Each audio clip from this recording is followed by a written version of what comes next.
कहानी भूलक्कड़ बाबू और स्मार्ट बच्चा। एक बार की बात है, एक गांव में बाबू नाम का एक बहुत ही भूलक्कड़ आदमी रहता था। उसे अपनी चीजें रखना कभी याद नहीं रहता। एक दिन वह बाजार गया तो अपनी साइकिल घर पर भूल आया। फिर पैदल ही बाजार गया और सब्जियां खरीदी। सब्जियां खरीदकर सोचने लगा, अब घर कैसे जाऊं? तभी एक छोटा बच्चा गोलू वहां आया और बोला, बाबूजी, आप फिर से कुछ भूल गए क्या? बाबू बोले, हाँ बेटा, लगता है दिमाग ही भूल आया हूँ।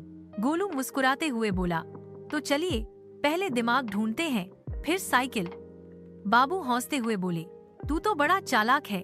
गोलू ने कहा, बाबूजी, आपने जो सब्जी ली है वो भी तो किसी और की थैली में रख दी है।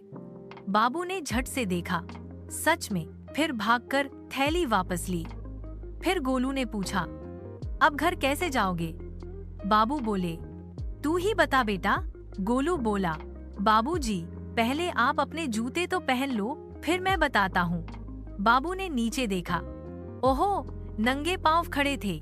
आखिरकार गोलू ने उन्हें घर तक छोड़ दिया और बोला, बाबूजी, अगली बार अगर कुछ भूलो तो मुझे याद कर लेना।